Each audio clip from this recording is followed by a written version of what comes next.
मातोश्री वैकुंठवासी हरिभक्तीपरायण जनाबाई अनंत इंगळे यांच्या प्रथम पुण्यस्मरण म्हणजेच वर्षश्राद्ध निमित्त श्री रामकथा व कीर्तन महोत्सव। विठ्ठल विठ्ठल मंत्र सोपा करी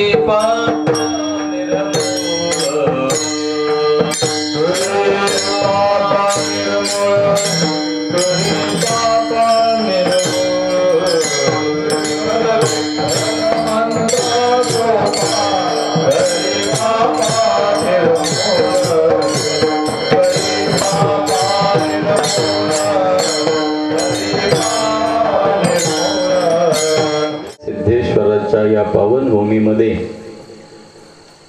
श्री संत मुक्ताईच्या मंदिरामध्ये, मुक्ताईच्या दरबारामध्ये संत मुक्ताईची ज्यांनी सेवा आयुष्यभर केली, पंढरीची वारी ज्यांनी आयुष्यभर केली, त्या प्रातस्मरणीय वैकुंठवासी हरिभक्तीपरायण जनाबाई अनंत बापू महाराज इंगळे महाराज यांच्या प्रथम पुण्यस्मरणाच्या निमित्तानं श्रीमद भागवत कथा नाही, श्रीराम कथा, हरिपाठ आणि कीर्तन महोत्सव असं सुंदर असं आयोजन आदरणीय पूजनीय बापूंच्या मार्गदर्शनाखाली आदरणीय भागवताचार्य सुधाकरजी महाराज इंगळे महाराज यांच्या आयोजनातून संत मुक्ताई प्रतिष्ठानद्वारा आयोजित या सोहळ्यामध्ये मातोश्रींचं पुण्यस्मरण, एका भगवत भक्ताचं पुण्यस्मरण, महाराजांच्या भाषेत बोलायचं म्हटलं तर गेले दिगंबर ईश्वर होते, गेले दिगंबर ईश्वर होते,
कीर्ती अखंडपणे पाठीमाग राहते, ती भगवत भक्ताची कीर्ती।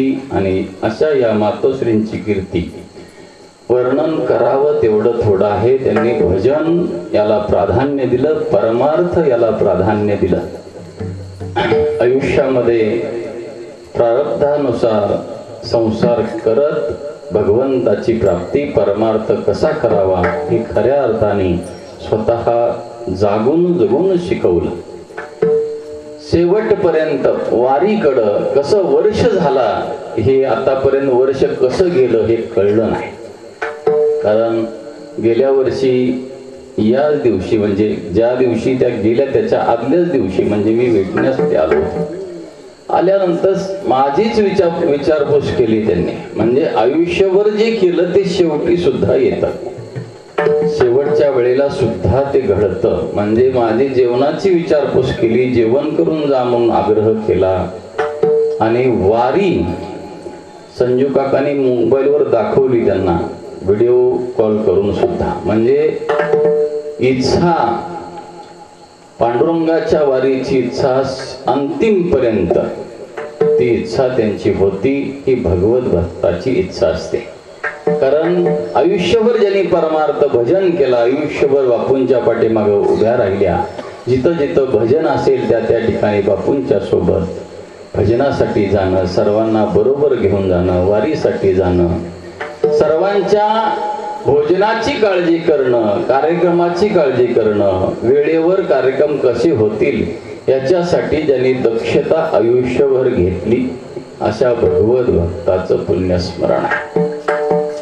बापूंची अखंडपणे ज्यांनी साथ केली, महाराजांच्या पाठीमागे सततपणे खंबीरपणे उभ्या राहिल्या, अशा मातोश्रींचं प्रथम पुण्यस्मरण. महाराजांच्या भाषेत बोलायचं म्हटलं तर ही शक्ती आपल्याकडून ही सेवा करून घेत असते. कोणती शक्ती? परमार्थिक शक्ती. साधू महात्मे ही सेवा आपल्याकडून करून घेत असतात. महाराजांच्या भाषेत बोलायचं म्हटलं तर पुण्यवंत व्हावे,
सज्जनाची नावे घेता पुण्यवंत व्हावे.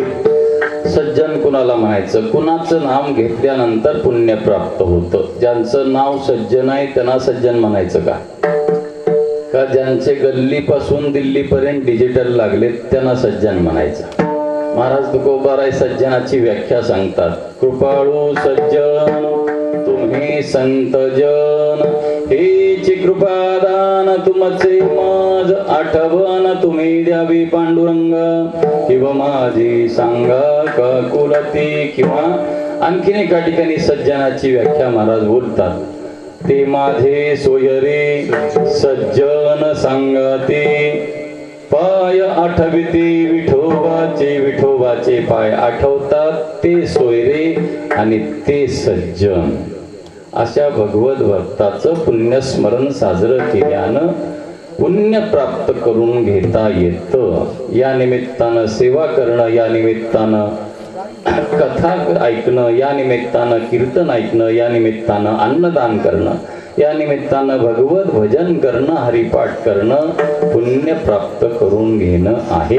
या सोहळ्यामध्ये उपस्थित राहणं म्हणजे पुण्य प्राप्त करून घेणं आहे. कारण ज्यांनी मुक्ताई भजन मंडळामध्ये, महिला भजन मंडळामध्ये ज्यांनी योगदान दिलं, जे सातत्यानं अग्रक्रमानं राहिले, सर्वांच्या बरोबर राहिले, सर्वांना आपलंसं करून निघून गेले, म्हणून त्यांची कीर्ती पाठीमागे राहते. मरावे परी कीर्तिरूपी उरावे या न्यायानं, किंवा शूर ओळखावा रणी आणि साधू ओळखावा मरणी. शेवटपर्यंत ज्यांनी पांडुरंगाचं ध्यान केलं, शेवटपर्यंत ज्यांनी पांडुरंगाचं नामस्मरण केलं, वारीचं चिंतन केलं, भजनाबद्दलची तळमळ व्यक्त ज्यांनी केली, त्या भगवत भक्ताचं पुण्यस्मरण. आणखीन एका अभंगामध्ये महाराज प्रतिपादन करतात. संसाराच्या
नावे घालून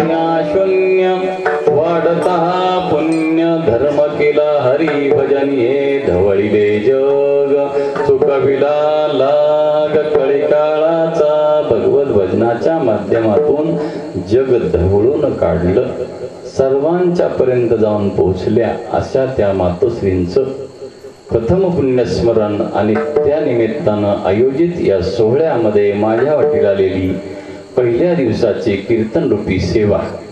संप्रदायामध्ये पहिल्या दिवशी अभंग कोणता असावा, त्याला काही नियम आहेत, दंडक आहेत. एक भगवंताच्या नामाचं वर्णन असावं किंवा रूपाचं वर्णन असावं अशा पद्धतीचा अभंग सेवेसाठी असावा, म्हणून हा नामपर प्रकरणातील अभंग सर्वांच्या पाठातला परिचयाचा असा साधा सोपा अभंग सेवेसाठी निवडलेला आहे. सेवेसाठी निवडलेल्या अभंगाच्या द्वारा जगद्गुरु तुकोबाराय विठ्ठल विठ्ठल मंत्र सोप करी पापा निर्मूळ, पापाचं निर्मूलन करणारा हा विठ्ठल मंत्र आहे असं प्रतिपादन महाराज करतात. तो कोण घेतो? भाग्यवंता छंदमणी थोड गाणी ऐकती. महाराज सांगतात मंत्र सोपा आहे, मग कुणी घ्यावा?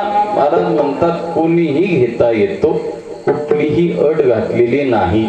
नामा म्हणे तया असावे कल्याण, जया मुखे निधान पांडुरंगे. ज्याच्या मुखामध्ये पांडुरंगाचं नाव येईल त्याचं कल्याण होऊ, अशा प्रकारचं पसायदानामध्ये नामदेव महाराज बोलतात. मग कुणीही घ्यावा नाम, कुणीही नाममंत्र घ्यावा असं कोणतंही बंधन घातलेलं नाही. मग कोणत्याही धर्माचा चालेल, कोणत्याही पंथाचा चालेल, कुळाचा चालेल, नवे नवे माळ असली तरी चालेल आणि नसली तरी चालेल. म्हणजे माळ नसावी असं म्हणणं नाही, परंतु भगवंताचं नामस्मरण करण्यासाठी माळेचीच आवश्यकता आहे असं नाही. महाराज तुकोबाराय बोलतात त्यासाठी आंघोळीची पण गरज नाही. तुम्ही म्हणाल आंघोळीची गरज नाही, मग काय आंघोळ न करता राहायचं का? नाही. न लगे आंघोळी तोंड धुवावे. भगवंताचं नाम घेण्यासाठी आंघोळीची आवश्यकता नाही, फक्त घेण्याची आवश्यकता आहे. कोणीही घ्यावं, मात्र घ्यायला पाहिजे आग्रहपूर्वक सांगतात. किंवा महाराज सांगतात कुठल्या जाती धर्माची अट नाही. एका अभंगामध्ये महाराज बोलतात ब्राह्मण क्षत्रिय वैश्य शूद्र चांडाळाही अधिकार, बाळे नारी नर आदी करोनी वेश्याई. किंवा यारे यारे लहान थोर यात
करतात. लहान असो, थोर असो, गरीब असो, श्रीमंत असो, स्त्री असो, पुरुष असो, कोणीही असो.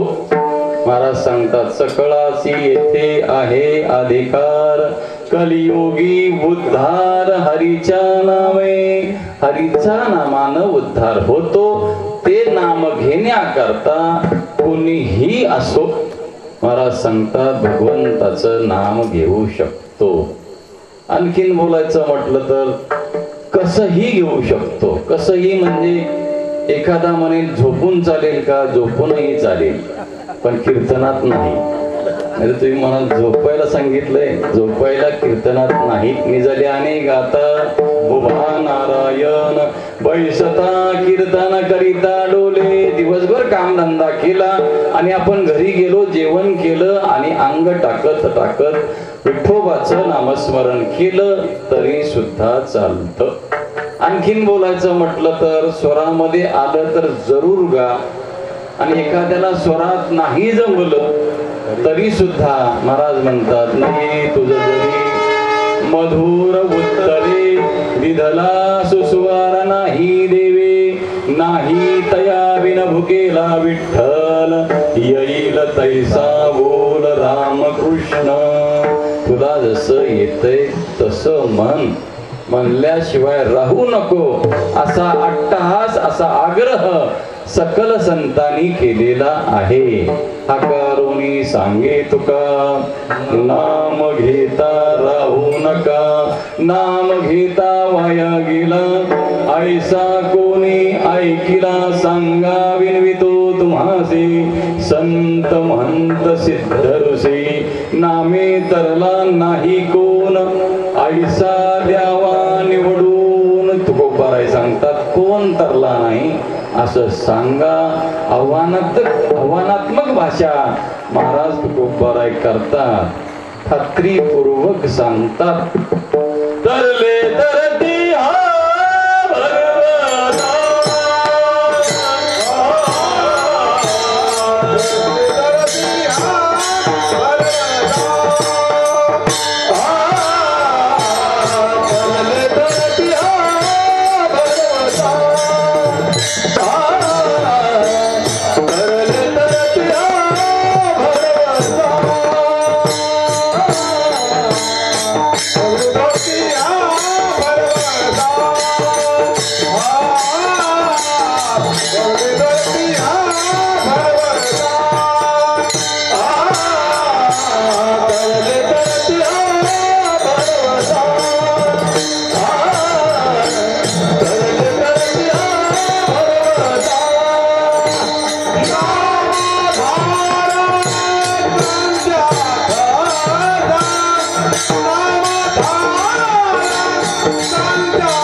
तरती हा भरवसा नामधारकाचा ठसा. महाराज सांगतात खात्रीपूर्वक नाम घेतल्यानं तरुण जाता येतं. असे किती तरले याची गणती नाही. ऐसे अनंत अपार नामे तरले चराचर. नाम पवित्रानी परिकर रखुमा देवी वराचे. असे अनेक तरले आणि ज्यांनी नाम नाही घेतले असे अनेक बुडाले. बुडाली तयाचा मुळना मार्ग याची ही गणती नाही आणि तरले याची ही गणती नाही. म्हणून तुकोबाराय सांगतात तुला जसं येतंय तसं भगवंताचं नामस्मरण करत जावं. आणखीन स्वरामध्ये जर नाम घेतलं तर तुकोबाराय सांगतात लावणी मृदंग श्रुती टाळ घोष सेवू ब्रह्मरस आवडीने ब्रह्मरसाचं सेवन करता येतं. जर स्वरामध्ये मृदंगाच्या स्वरामध्ये टाळाच्या घोषामध्ये विण्याच्या नादामध्ये जर आपण भगवंताचं नामस्मरण घेतलं तर महाराज म्हणतात ब्रह्मरस तयार होतो, कारण तो ब्रह्मरस कुठंही न मिळणारा आहे. महाराज एका ठिकाणी बोलतात, जेथे तुझ्या कीर्तनाचा घोष, जळती पापे पळती दोष, काय ते उने आम्हा आनंदास, सेवू ब्रह्मरस. तुका म्हणे कीर्तनाच्या माध्यमातून ब्रह्मरसाचं सेवन होतं, कथेच्या माध्यमातून ब्रह्मरसाचं सेवन होतं. कथा श्रवण करण्यानं जीवनातली व्यथा नाहीशी होते. असा हा कथेचा अनुभव आहे. देवाची कथा देवाला आवडते, संतांची कथा देवाला आवडते, आणि मग त्या निमित्तानं ब्रह्मरस आपणाला सेवन करण्यास मिळतो. महाराज तुकोबाराय सांगतात त्या ब्रह्मरसाचा लाभ काय होतो. महाराज बोलतात, ब्रह्मरस घेई काढा, तेने पिडा वारेल पथ्य नाम विठोबाचे, आणि कवाचे न सेवी. म्हणून भगवंताचं नाम पवित्र आहे. पवित्र असणाराच्या मुखामध्ये पवित्र नाम येऊ शकतं. पवित्र तो देह वाणी पुण्यवंत, जो वदे अच्युत सर्व काळ तयाच्या चिंतने, तरतील दोषी जळतील राशी पातकांच्या. महाराज सांगतात भगवंताचं नाम पवित्र आहे. कोणीही घ्यावं, कसंही घ्यावं. आणखीन बोलायचं म्हटलं तर कुठंही घ्यावं. कीर्तनात तर घेतलंच पाहिजे, पण काम धंदा करत असताना सुद्धा ते घेता येतं. कामामध्ये काम, काही म्हणा राम राम, जाईल भवश्रम, सुख होईल दुःखाचे. महाराज सांगतात काम करत असताना देवाचं नाम घ्यायला हरकत नाही, घेता येतं. त्यासाठी मांडी घालून बसायला पाहिजे, ध्यान करायला पाहिजे. करू नये असं म्हणणं नाही, पण सहजपणे कलियुगामध्ये भगवंताचं नाम कसंही घेतलं तरी चालतं. कसंही म्हणजे महाराज सांगतात कसंही घ्यावं, कुठंही घ्यावं, ठिकाणाचंही बंधन नाही. नामाचे चिंतन प्रगट पसारा, असाल ते करा जेथे तेथे. ज्या ठिकाणी असाल त्या ठिकाणी विठोबाचं नामस्मरण करता येतं. आता आपण नुकतीच माघवारी केली पंढरपूरला, पायी चालत आपल्या दिंड्या गेल्या, सोलापूर गेल्या. दिंड्या जाताना मुक्काम कुणाचा कुठं, कुणाचा कुठं, पण तरी सुद्धा आपण नामस्मरण त्या ठिकाणी करत होतो. ठिकाणाचं बंधन नाही. मौलींच्या सोहळ्यात पाहताना येताना पाहता येतं आपणाला की स्मशानात सुद्धा मुक्काम दिंड्यांचा असतो. म्हणजे ठिकाणाचं बंधन नाही. नामाला नाही, वारकऱ्यालाही नाही. फक्त विश्वास असावा. नाहीतर धाकधूक मनात असेल तर झोप लागणार नाही. पण भगवंताचं जर नाम घेतलं तर ती धाकधूक संपते. नवे नवे मनाची एकाग्रता होण्याकरता भगवंताच्या नामाचंच ध्यान, भगवंताच्या रूपाचं ध्यान केल्यानं मनाची चंचलता संपते आणि मनाची एकाग्रता साधते. म्हणून महाराज सांगतात ठिकाणाचं बंधन नाही. आणखीन बोलायचं म्हटलं तर वेळेचं बंधन नाही. दिवस असो, रात्र असो, पौर्णिमा असो, अमावस्या असो, अगर चतुर्थी असो, कुठलीही तिथी असो, कुठलीही तारीख असो, भगवंताच्या नामाला बंधन नाही. बंधन नाही. मौली ज्ञानोबाराय बोलतात हरिपाठामध्ये, काळ वेळ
उच्चारिता नाही, वेळेचं काळाचं बंधन नाही. दोन्ही पक्ष पाही उद्धरते, रामकृष्ण नाम सर्व दोषा हरण, जड जीवा तारण. हरी एक माऊली सांगतात, भगवंताचं नाम कोणत्याही काळामध्ये घेतलं तरी चालतं, वेळेचं काळाचं बंधन नाही. असं एवढं सोपं नामस्मरण आहे. तुकोबाराय प्रत्येक कीर्तनामध्ये नामाची महती वर्णन करायचे. आणि एक साधक महाराजांच्याकडे गेला आणि म्हणू लागला, महाराज प्रत्येक कीर्तनामध्ये तुम्ही नाम महात्म्य सांगता, पंढरीचं महात्म्य सांगता, पांडुरंगाच्या गुणाचं, रूपाचं, नामाचं वर्णन करता, मग सगळेजण का नामस्मरण करत नाहीत असा प्रश्न महाराजांना केला.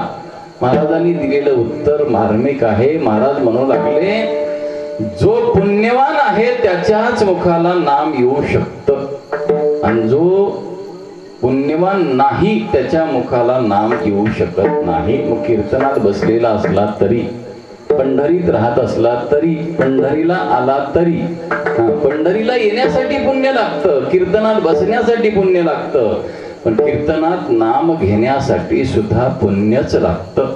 माऊली ज्ञानोबाराय बोलतात, होत सुकृताची जोडी, मनोनी विठ्ठली आवडी. जन्मोजन्मीच सुकृत असेल तर आवड निर्माण होते विठोबाच्या भजनाची, वारीची आवड निर्माण होते, कथा श्रवण करण्याची आवड निर्माण होते.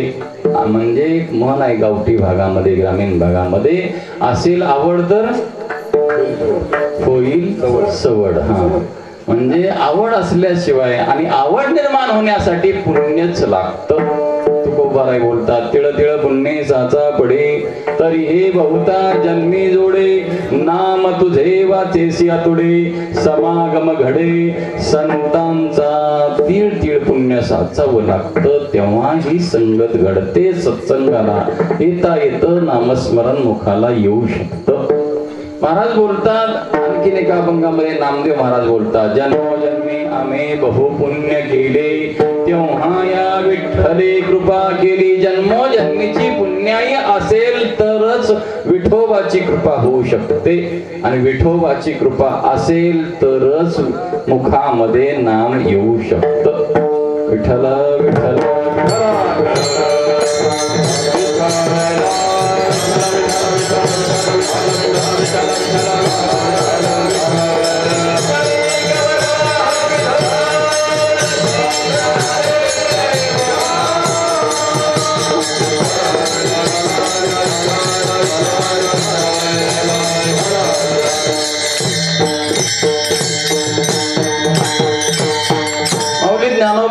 ज्ञानेश्वरी मध्ये प्रतिपादन करतात, एकदा मुखाला नाम येण्यासाठी हजारो जन्माची पुण्याई लागते, असं प्रतिपादन माऊली ज्ञानोबाराय करतात. जयाचे वाचे पुढा भोजे, नाम नाचतसे माझे, जन्म सहस्री उळगिजे, एक वेळ यावया. एक वेळेला मुखाला नाम येण्यासाठी हजारो जन्माची पुण्याई लागते. पुण्याई असेल तरच नाम मुखाला येऊ शकतं. किंवा ज्ञानेश्वरी मध्ये माऊली आणखीन एक ओवी अशा प्रकारची लिहितात, नानामृताचे सागरी बुडिजे, तोंडा वज्र मिठी पाडिजे, मनी तरी आठविजे, थिल्ल रोदका. ते अनेक प्रकारचं अमृत आहे, आणि त्या अमृत कुंभामध्ये एखादा मनुष्य पडला, धरून चला, एखादा मनुष्य पडला आणि त्यानं तोंड खट्ट बंद केलं, त्याला पुण्यवान म्हणायचं का पापी म्हणायचं? अमृत तुल्य नाही, अमृत आहे. नुसतं नामाचं अमृत तुल्य नाही. अमृत तुल्य जर ते असतं तर तो विकायला बसला असता का? ते अमृत तुल्य नाही. हे अमृत आहे जे स्वर्गामध्ये 10 प्रकारचं अमृत सांगितलं जातं. त्या अमृत कुंभामध्ये एखादा मनुष्य पडला तर एक थेंब जर तोंडामध्ये गेला तर अमर व्हायला वेळ लागणार नाही. पण ते नामामृत आपण कीर्तनामध्ये बसून सुद्धा ते नाम आपल्या मुखाला येण्यासाठी पुण्यच असावं लागेल. अमृतामध्ये सुद्धा फरक आहे. महाराज बोलतात हे न विटणारं अमृत आहे. ते अमृत विटू शकतं स्वर्गातलं अमृत. म्हणून इंद्रदेव पंढरपूरला घेऊन आले अमृताचा कमंडलू मध्ये आणि ते अमृत चोखोबारायांनी शुद्ध करून दिलं. ही नामधारकाची शक्ती आहे. आणि पण हे नामामृत हे सर्वश्रेष्ठ अमृत आहे. न विटणार अमृत आहे. जिवे गोड 3 अक्षरांचा रस अमृत जयास पिके पुढे किंवा अमृता होई गोड नाम तुझे देवा मन माझे केशवा गावाने घे. नामदेवराय बोलतात अमृतापेक्षाही गोड आहे. आणि माऊली ज्ञानोबाराय सुद्धा बोलतात नामामृत गोडी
भगवंताच्या नामाचं हे सर्वश्रेष्ठ अमृत आहे म्हणून आपणाला आग्रह करतात.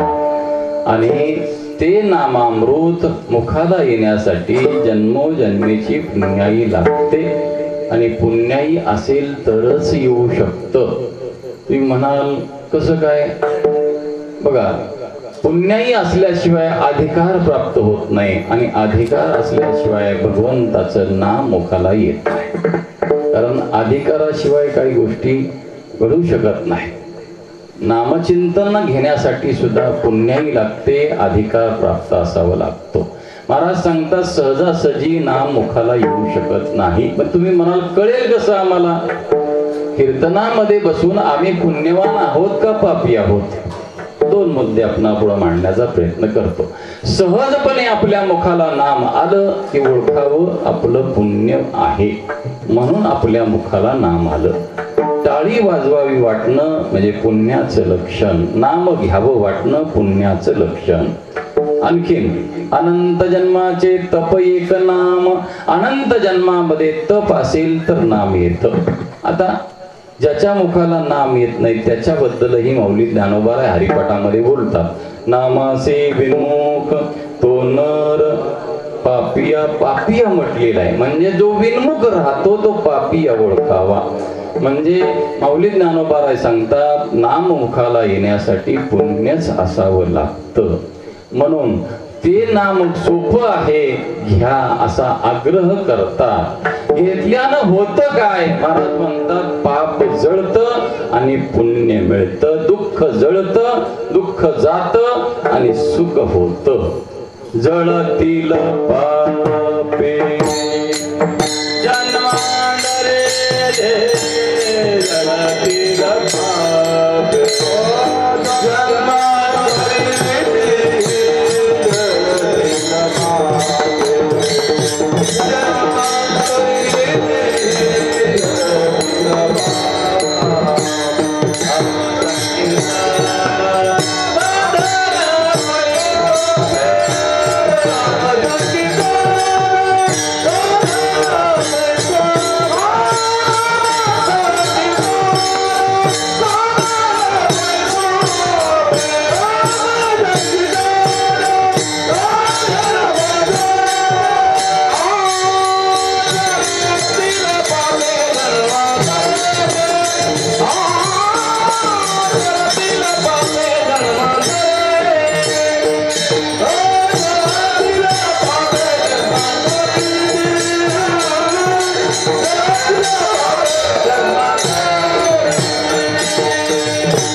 नामचिंतनाच्या द्वारा जन्मोजन्मीची पातकं नाहीशी होतात, जन्मांतरे किंवा जन्मांतरेची. पाप उपपाप महापाप, नकळत घडलेलं पाप, जाणून बुजून केलेलं पाप, कोणत्याही प्रकारचं पाप असलं तरी नामाच्या द्वारा नाहीस होत. दृष्टांत देऊन हरिपाठामध्ये माऊली ज्ञानोबा प्रतिपादन करतात. तृणाग्नी मिळे समरस झाले तैसे नामे केले जपता हरी. ज्या पद्धतीनं गवताच्या गंजीला ओणवा लागल्यानंतर किती दिवस लागतात गंज जळायला, तद्वत त्याप्रमाणे हरी उच्चारणी अनंत पापरासी जाती लयासी क्षणमात्रे. कोणती कोणती पाप जळतात? कुठल्याही प्रकारचं पाप शिल्लक राहत नाही. म्हणजे एका अभंगामध्ये तुका म्हणे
नामाच्या द्वारा महापातक सुद्धा जळतात.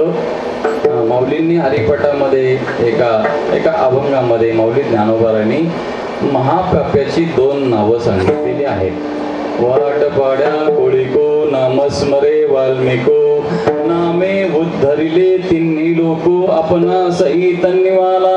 आणखीन एक नाव सांगितलं, नामस्मरे अजामेळ महापातके चांडाळ नामे झाला स्वज्वळ आपणा सहित निवाला. बाराय सांगतात ते नामाच्या द्वारा महापातकांची होळी होते. महापातकी कुणाला म्हणायचं त्याची ही व्याख्या सांगितलेली आहे. 5 प्रकारचे महापापी सांगितले. एक ब्रह्महत्या करणारा, दुसरा सुरापान करणारा, तिसरा गुरुदारागमन करणारा, चौथा सुवर्णाची चोरी करणारा आणि 5वा या चौघाची संगत करणारा महापापी सांगितलेला आहे. आता चौघाची संगत कोण कोण करतं, कशा प्रकारे संगत होते, प्रवासामध्ये कोणाची संगत होते, सुरापान करणाऱ्याची नक्की संगत होते. परंतु महाराज सांगतात असं जरी पाप असलं तरी भगवंताच्या नामानं त्याची होळी होते, ते नाहीस होत, पुण्य प्राप्त करून देत आणि पाप संपवत. असं एकमेव साधन, इतकं सोपं साधन आहे. म्हणून अभंगाच्या पहिल्या चरणात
महाराज सांगतात त्याच्यासाठी दुसऱ्या मंत्राची आवश्यकता नाही. दुसरे काही मंत्र आहेत, सोहळ्यामध्ये घ्यावे लागतात, आंघोळ करून घ्यावी लागते, एका ठिकाणी बसूनच घ्यावा लागतो, एकाने उच्चार करायचा, दुसऱ्यानेच ऐकायचा, तिसऱ्याने ऐकायचा नाही, असे काही मंत्र आहेत. अशोचया जपू नये अनेका ते ऐकू नये, या मंत्राते जग भिये त्याचे फळणे थोडे परी क्षोभने भाऊ. महाराज सांगतात त्याचा क्षोभ जास्त आहे, फळ थोडा आहे.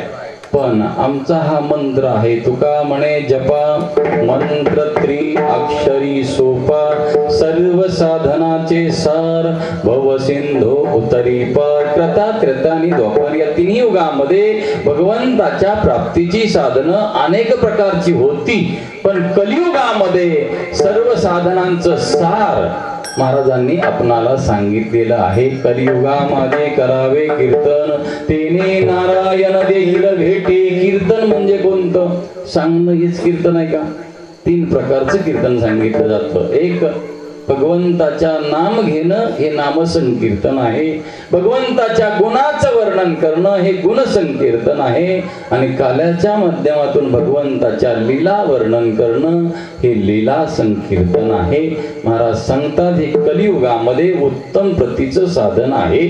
कारण त्या काळामध्ये नाना प्रकारची साधनं होती. नाना साधनाच्या केल्या कटपटा, परित्यान पोती याच्या दारवंटा, जाणो जाता जाणीव घाली आडफाटा, योगाभ्यासी सिद्धी रोदिता ती वाटावो, किंवा यज्ञ याग स्वर्ग भोगाडेती, करिता तपे काम क्रोध खवळती, नित्या नित्य ज्ञानी अभिमान वाढती, करिता तीर्थाटने अहंकाराची प्राप्ती हो. अनेक प्रकारची साधनं मागच्या 3 युगामध्ये होती, पण कलियुगामध्ये या साधना व्यर्थ आहेत. नवे नवे त्याला काय झालंय म्हणतात महाराज सांगतात एका अभंगामध्ये, अवघ्या वाटा झाल्या क्षीण, कली न घडे साधन, उचित विधिविधान न कळे न घडे सर्वथा. महाराज सांगतात कलियुगामध्ये या साधनांना क्षय झालेला म्हणतात.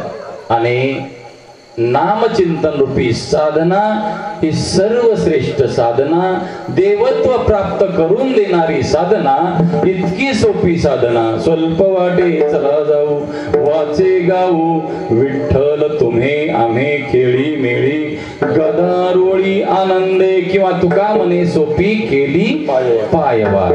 आपण चालत वारीचा अनुभव आपण दरवर्षी घेतो. अगदी कोरोनाच्या काळात सुद्धा आपण त्याचा अनुभव घेतला. जे जे घेतात ते निश्चित भाग्यवान आहेत. नवे नवे त्याच पुण्याईमुळं आपण कोरोनाच्या नंतर सुद्धा दिसतो. नाहीतर कोरोनात किती लोक गेले याची गणती नाही. परंतु आपण का आहोत? नवे एखाद्याला खोकला जरी आला तरी माणूस मागे सरकत होता. पण अशाही बिकट अवस्थेमध्ये भगवंताने आपल्याकडून वारी करून घेतली. पंढरीमध्ये आपण वारी पोच केली, बऱ्याच जणांनी वारी पोच केली. आणि महाराजांनी पंढरपूरमध्ये आपली दिंडी आपल्या मठामध्ये राहून तिथं कथाही महाराजांनी केली. अशाही वातावरणामध्ये तसं महाराजांचं खूप मोठं भाग्य आहे. पंढरीमध्ये त्यांच्या कथा खूप झाल्या. म्हणजे 2 कथा बाहेर झाल्या पंढरीमध्ये आणि 3 कथा पांडुरंगाच्या मंदिरामध्ये झाल्या. मला या गोष्टीचा आनंद का वाटतो? देव कोणालाही जवळ करत नाही, कारण तिथं जाण्यासाठी महत् पुण्य लागतं. कोणालाही तिथं जाता येत नाही. गेलं तर थांबू दिलं जात नाही. एरवी कधी जा, तुम्हाला 10 मिनिटं बसू देणार नाहीत. पण त्यांच्या सोबत सोलापूरच्या या भजनी मंडळांना सुद्धा तिथं भजन करायला मिळालं. दादा असतील, बापू तर असतातच, परंतु ही सगळी मंडळी, भजनी मंडळातली आपल्या सर्व मंडळी पांडुरंगाच्या मंदिरामध्ये यांनी लाभ घेतलेला आहे. म्हणजे याचं कारण महत् पुण्याई, आणि पुण्याई शिवाय देव जवळ करत नाही. आणि त्याची कृपा असल्यानंतर तो लांब सारत नाही, जो बाजूला ढकलत नाही.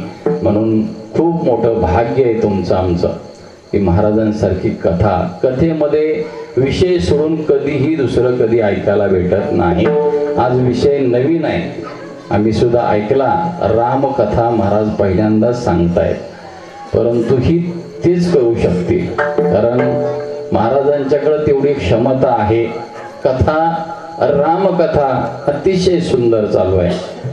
त्यामध्ये ज्ञानोबाराय तुकोबारायचीच प्रमाण ऐकायला मिळतात. याचं कारण काय तर मातेचं पुण्य आणि पित्याचंही पुण्य, बापूंचंही पुण्य आणि मातोश्रींचंही पुण्य आणि महाराजांचं स्वतःचंही पुण्य आणि स्वतःचं कर्तृत्व आहे. महाराज सांगतात की भगवंताचं वारी न चुकता नेमानं आपण सर्वांनी केली, याचं कारण पुण्य आहे. म्हणून तुकोबाराय कलियुगातलं उत्तम प्रतीचं साधन सांगतात. तुका म्हणे सोपी केली पाय वाट तरावया भवसागर रे. पाय सोपी वाट आपणाला सांगितली आणि ती वाट कोणाकोणाला सापडली, ती वाट ज्यांना सापडली ते भाग्यवानच आहेत. अभंगाचं दुसरं चरण भाग्यवंत छंद.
विठ्ठल मंत्र सोपा करी पापा निर्मूळ भाग्यवंत छंदमणी कोडकानी ऐकते. जगद्गुरु तुकोबाराय प्रतिपादन करतात, विठ्ठल नामाचा छंद कुणाला असेल तर तो भाग्यवंतांना असेल, भाग्यवंतांनाच असू शकतो. कारण भाग्यवंता घरी भजन कीर्तन त्याची वाट पाहे रघुनंदन. महाराज सांगतात भाग्यवान असणारालाच त्याचा छंद असू शकतो.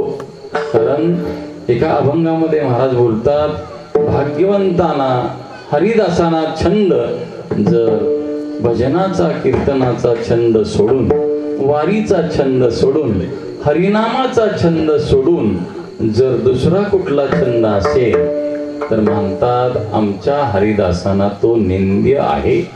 महाराज एका ठिकाणी बोलतात, करोत तपाती साधने कोणी साधोत गोरांजने, आम्ही नवजो तया वाटा नाचू पंढरी चोहटा, पावोत आत्मस्थिती कोणी साधोत उत्तम मुक्ती, आम्ही नवजो तया वाटा नाचू पंढरी चोहटा. तुका म्हणे छंद आम्हा हरीच्या दासा निंद्य, आम्ही नवजो तया वाटा नाचो पंढरी चोहटा. भगवंताच्या नामाचा छंद सोडून जर दुसरा कुठला छंद असेल तर तो आम्हाला निंद्य आहे असं प्रतिपादन महाराज करतात. मग तुम्ही म्हणाल दुसरे कुठले कुठले छंद असतात? आता कुणाला कुठला असतो, कुणाला कुठला असतो, आणि तो सांगायचा मलाही काही छंद नाही. त्यामुळं हरिनामाचा छंद आहे तो भाग्यवान आहे असं प्रतिपादन महाराज करतात. जो भजनाचा ज्याला छंद आहे तो भाग्यवान आहे. ज्याला कथा ऐकण्याचा छंद आहे तो भाग्यवान आहे. जो पायी वारत करण्याचा छंद आहे तो भाग्यवान आहे. जो काकडा करण्याचा छंद आहे तो भाग्यवान आहे.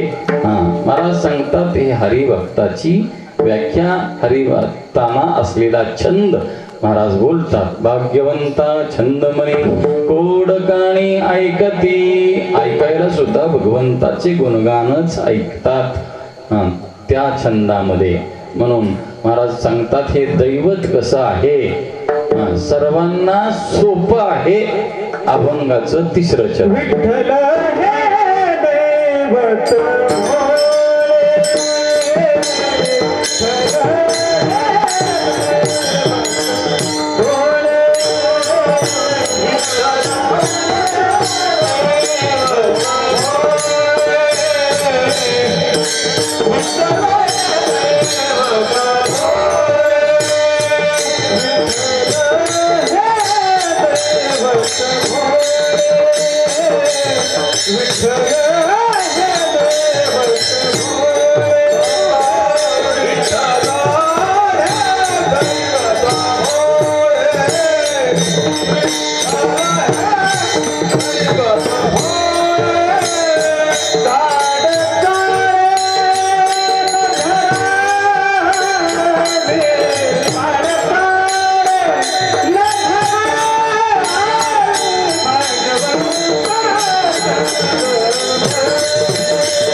हे दैवत भोळे, हे भोळं दैवत आहे म्हणतात. तुम्ही म्हणाल भोळं, तुकोबाला या अभंगात भोळं म्हणतात, एका अभंगामध्ये भोळी म्हणतात. तुका म्हणे भोळी विठ्ठल कृपेची कोवळी. आणखीन एका अभंगामध्ये चतुरही म्हणतात.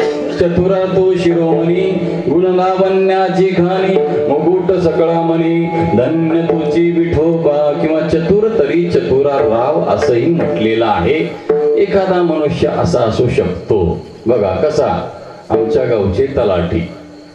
ब्रह्मदेव न लिही ललाटी, ते करी तलाठी. लोक म्हणतात असं, लोक म्हणतात टेबला खालून दिलं की इकडचं नाव इकडं करतात आणि इकडचं नाव इकडं करतात. आणि म्हणजे सामान्य जर असा व्यक्ती असू शकतो तर तो जगाचा बाप आहे.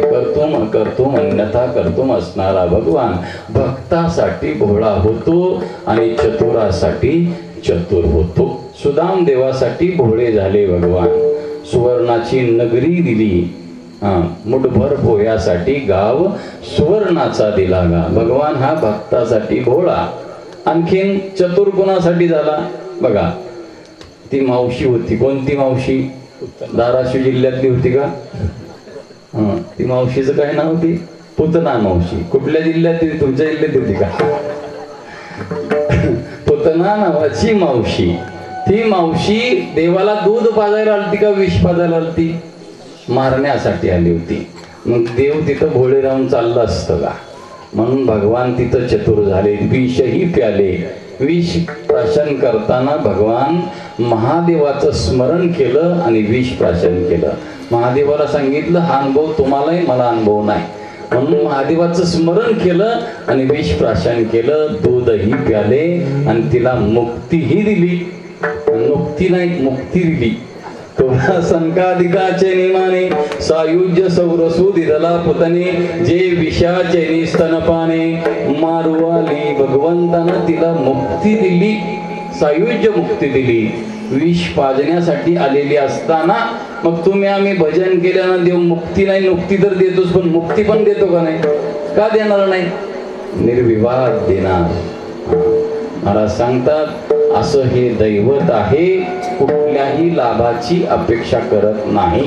भावे तुळशी दळ पाणी जोडा हात, म्हणावे पतित वेळोवेळा. भगवंताचं स्मरण, भगवंताचं चिंतन भावनेनं श्रद्धेनं करणं हे भगवंताला प्रिय आहे. विठ्ठल हे दैवत भोळे, साड काळे नधरावे, भाग्यवंता छंदमणी, तोडकाणी ऐकते. अभंगाचं शेवटचं चरण.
विठ्ठल चित्ती तो धन्य, तो धन्यतेला पात्र आहे ज्यांनी विठ्ठलाला चित्तामध्ये स्थान दिलं. काळ सार्थक केला त्यांनी, धरिला मनी विठ्ठल.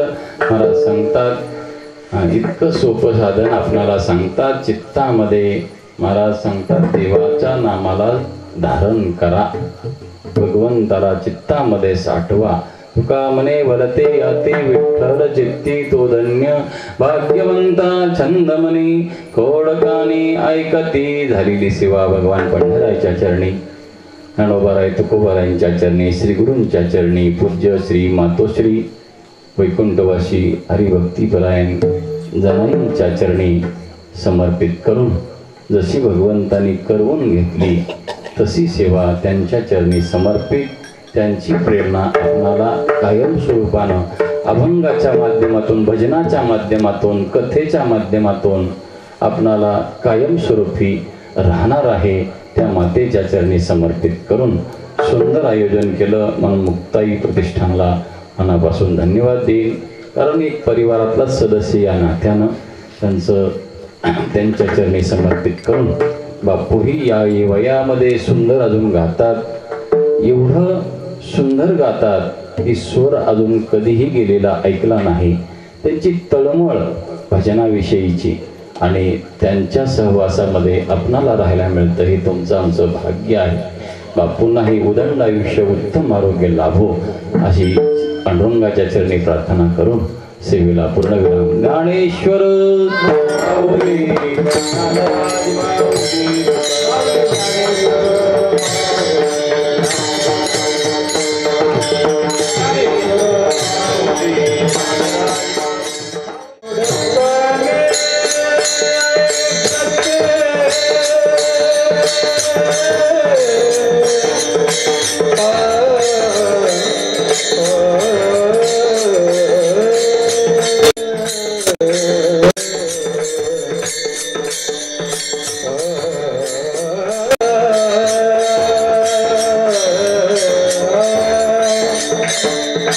Oh